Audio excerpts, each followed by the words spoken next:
Shalom, selamat pagi anak-anak hebat semuanya di rumah.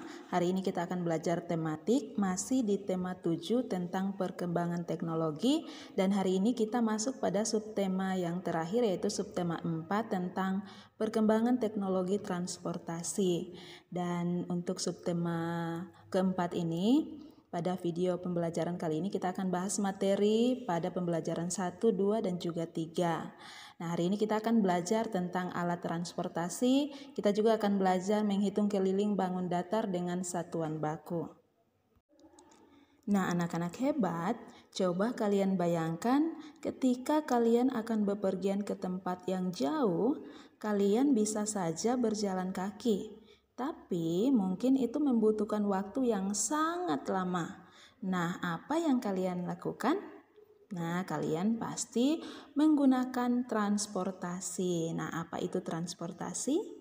Transportasi adalah perpindahan manusia atau barang dari satu tempat ke tempat lainnya dengan menggunakan sebuah kendaraan yang digerakkan oleh manusia atau mesin. Nah, jadi kalau alat transportasi adalah alat yang digunakan untuk memindahkan barang atau manusia dari satu tempat ke tempat lainnya. Nah, anak-anak hebat, apa saja alat transportasi yang sudah kalian ketahui? Nah, coba sekarang kita perhatikan buku tematik halaman 154 sampai halaman 155. Nah, di sini ada bacaan tentang kendaraan unik yang hanya ada di Aceh. Nah, anak-anak bisa perhatikan buku tematik kalian masing-masing di halaman 154 sampai 155. Miss Rani akan bantu bacakan dan anak-anak menyimak dengan baik, karena setelah ini anak-anak akan menentukan ide pokok pada tiap paragrafnya.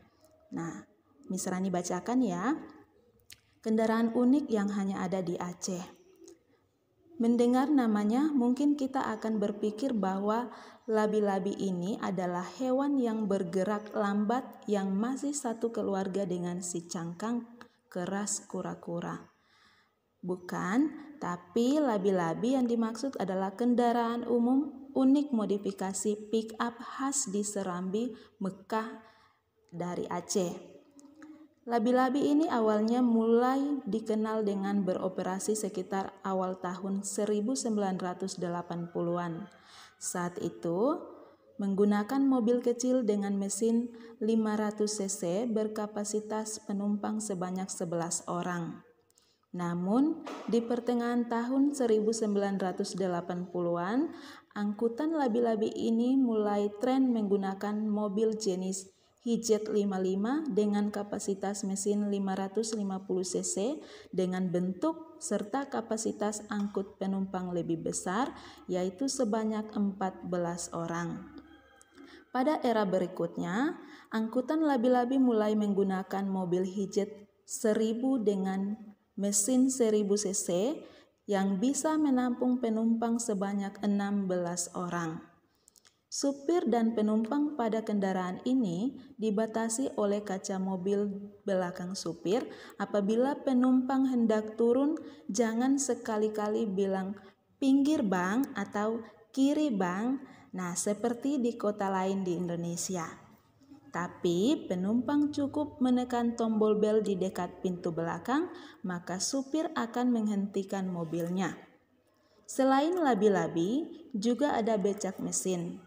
Becak mesin ini adalah andalan bagi para pelajar atau siswa yang rumahnya di sekitar kota Kutacane.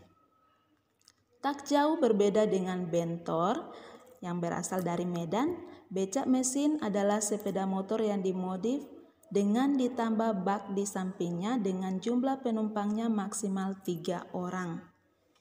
Tak ketinggalan dengan daerah-daerah di Jawa, saat ini di Aceh beroperasi Hojak, aplikasi penyedia transportasi berbasis online yang kini hadir melayani warga Banda Aceh dan sekitarnya. Dalam melayani pelanggannya, Hojak menyediakan 3 pilihan alat transportasi, yaitu mobil atau hoker, sepeda motor atau hobike, dan becak atau hobecak. Ide mendirikan Hojak awalnya karena susahnya wisatawan menemukan alat transportasi di Banda Aceh jika ada pun harus dengan rental mobil. Padahal jumlah wisatawan yang berkunjung ke Banda Aceh setiap harinya sangat banyak sehingga permasalahan kesulitan transportasi dijadikan peluang untuk mendirikan aplikasi layanan transportasi. Nah, anak-anak hebat, itulah teks bacaan tentang kendaraan unik yang hanya ada di Aceh. Tugas kalian yang pertama adalah kalian menentukan ide pokok pada tiap paragraf. Itu ada di halaman 155. Nah, anak-anak hebat, apakah ketika liburan nanti anak-anak sudah punya rencana bersama dengan keluarga kalian untuk bepergian di suatu tempat? Dan apakah sudah kalian pikirkan alat transportasi apa saja yang akan kalian gunakan untuk bepergian ke tempat yang kalian tuju? Nah, sama juga dengan Manda. Manda akan pergi ke Bali, daerah asal keluarganya, saat liburan sekolah nanti. Hampir setiap liburan panjang, Manda selalu melewatkannya di Bali bersama keluarga besarnya. Untuk sampai di Pulau Bali, Manda harus menyeberang Selat Bali dengan menumpang kapal feri. Sepanjang perjalanan menumpang kapal feri, terlihat banyak perahu bercadik dan berlayar. Itu semua jenis transportasi air. Apakah alat transportasi air juga berkembang seperti alat transportasi darat? Nah, untuk memahaminya, mari anak-anak sama-sama kita baca teks tentang perkembangan transportasi dari masa lalu hingga masa depan yang ada di halaman 161 sampai halaman 163. Kendaraan sebagai alat transportasi berfungsi untuk membantu proses keberlangsungan hidup manusia. Awal mulanya digunakan hewan untuk membantu proses perdagangan. Seiring berjalannya waktu, kendaraan semakin canggih. Para ilmuwan kemudian dapat menciptakan alat transportasi baru menggunakan mesin, sehingga manusia tidak perlu menggunakan hewan sebagai alat transportasi. Alat transportasi terbagi atas 3 golongan, yaitu transportasi darat, laut, dan udara. Masing-masing memiliki keunikan namun dengan tujuan yang sama, yaitu membantu keberlangsungan hidup manusia. Masyarakat pada masa lalu menggunakan alat transportasi yang masih sederhana seperti pedati, delman, dan kuda untuk memindahkan barang dari satu tempat ke tempat lain. Kemampuan jelajahnya masih sangat terbatas dan memerlukan waktu yang lama karena keterbatasan stamina hewan. Sejak ditemukan mesin uap, berkembang pula kendaraan bermesin lainnya. Alat transportasi bermesin seperti sepeda motor, mobil, kereta api merupakan alat transportasi yang lebih modern dan mengalami perkembangan dari tahun ke tahun. Sepeda adalah awal dari alat transportasi mesin beroda seperti motor dan mobil. Kemudian sepeda Prancis dibuat dengan memakai pedal atau kayu di depan. Roda depannya dibuat lebih besar. Sepeda pertama memakai roda besi, setelah itu roda besi diberi karet keras. Yang berikut perkembangan alat transportasi air. Transportasi air adalah alat transportasi yang digunakan di sungai, danau, dan laut. Masyarakat pada masa lalu menggunakan alat transportasi air seperti perahu dayung, rakit, dan perahu layar. Perahu dayung dan rakit digerakkan oleh kekuatan tenaga manusia, sedangkan perahu layar digerakkan oleh tenaga angin dan tenaga manusia. Dulu, orang berlayar bergantung pada angin sehingga berlayar waktunya bisa lama sekali, sehingga diciptakannya kapal yang digerakkan dengan mesin diesel atau mesin uap. Ada juga kapal yang digerakkan dengan tenaga nuklir. Badan kapal sebelumnya terbuat dari kayu, diganti dengan besi. Kemudian besi diganti dengan baja. Seiring dengan ditemukannya mesin bermotor, masyarakat kini menggunakan perahu bermotor dan kapal sebagai alat transportasi air. Yang terakhir, perkembangan alat transportasi udara. Alat transportasi udara pada masa dulu adalah balon udara. Balon udara dapat terbang karena diberi udara panas. Saat ini yang paling mencolok dan terkenal ialah pesawat terbang. Keberadaan pesawat diawali dengan pesawat yang lebih berat. Sekarang, pesawat berkembang menjadi pesawat yang lebih besar dan lebih ringan karena menggunakan bahan baja yang kuat dan tahan tekanan. Pesawat juga dibuat dengan kapasitas yang berbeda-beda, tergantung dengan tipenya. Ada pesawat angkutan, pesawat tempur atau perang, pesawat ulang-alik maupun pesawat pribadi.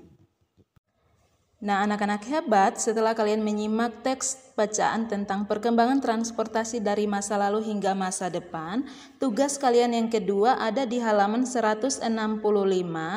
Kalian akan menyelesaikan tugas yang ada pada tabel. Kalian akan mewawancarai beberapa teman. Nah, di situ ada tabel dengan kolom yang pertama, nama teman, tempat liburan, kendaraan yang disukai, dan alasan menyukai kendaraan tertentu. Jadi anak-anak bisa mewawancarai teman-teman kalian di rumah masing-masing dan mengisi pada kolom yang ada atau pada tabel yang ada di halaman 165. Oke anak-anak hebat, sekarang kita lanjut materi kita, yaitu kita akan menghitung keliling bangun datar dengan menggunakan satuan baku ya. Jadi di sini sudah ada bangun A dan juga bangun B. Kalau seperti yang anak-anak lihat, bangun A adalah gambar bangun datar persegi, sedangkan bangun B adalah gambar bangun datar persegi panjang ya. Nah, kenapa di sini ukurannya sudah ada 2 cm tapi hanya ada di sisi bagian atas. Nah, karena untuk persegi ukuran setiap sisinya sama ya. Jadi di sini 2 cm, di sini 2 cm, di sini ukurannya 2 cm dan di sini ukurannya juga 2 cm. Nah, untuk menghitung keliling bangun persegi, rumusnya adalah sisi 1 ditambah sisi 2 ditambah sisi 3 ditambah sisi 4. Nah, jadi 2 cm ditambah 2 cm ditambah 2 cm ditambah 2 cm. Nah, 2 tambah 2, 4, 4 tambah 2, 6, 6 tambah 2, iya 8 cm. Jadi keliling bangun A sama dengan 8 cm. Nah, sekarang yang kedua adalah kita akan menghitung keliling bangun persegi panjang ya. Untuk menghitung keliling persegi panjang berbeda dengan menghitung keliling persegi ya, karena di sini ukuran sisinya tidak sama. Nah, kenapa di sini ada L? L ini adalah ukuran lebar dan ini P itu adalah panjang. Jadi pada persegi panjang itu ada ukuran panjang dan juga lebar. Nah, di sini ukuran lebarnya adalah 5 cm sedangkan ukuran panjang adalah 2 cm. Nah, untuk menghitung keliling persegi panjang rumusnya adalah panjang tambah lebar tambah panjang tambah lebar. Nah, ini kelilingnya. Panjang tambah lebar tambah panjang tambah lebar. Nah, sini jadi ukuran panjangnya adalah 2 cm ditambah lebar 5 cm ditambah panjang 2 cm ditambah lebar 5 cm. Nah, seperti ini anak-anak hebat.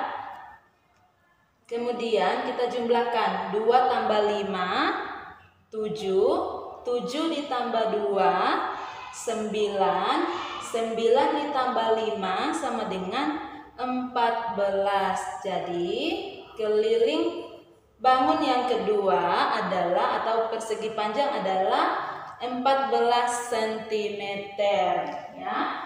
Nah, tugas anak-anak yang terakhir adalah kalian menghitung keliling bangun A sampai bangun F yang ada di halaman 159. Oke anak-anak hebat, demikian materi tematik kita hari ini. Tetap semangat belajar di rumah. Tuhan Yesus memberkati. Bye-bye.